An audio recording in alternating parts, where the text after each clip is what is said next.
Hey everyone, how's it going? Today I'm gonna show you guys how to share a Spotify playlist, and this is actually very simple.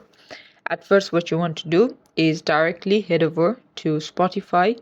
From there, click on your library. Now there is two things.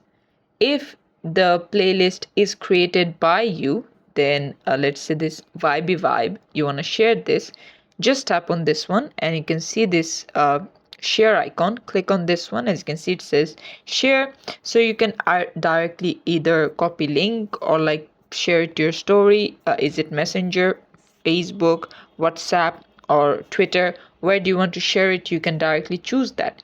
And if you don't see this icon, you probably need to update Spotify or tap on these three dots and see if share option is available from there. And if it is a playlist that you've not created but someone else, let's say we search for a playlist. It could be any playlist. Let's say this is the playlist, right? So just the process is same. You click on this share button or these three dots, scroll down until you find share, and there you go. This is how to do it. Thanks for watching. Please leave a like and subscribe for more tutorials like this, and I'll see you guys in the next one.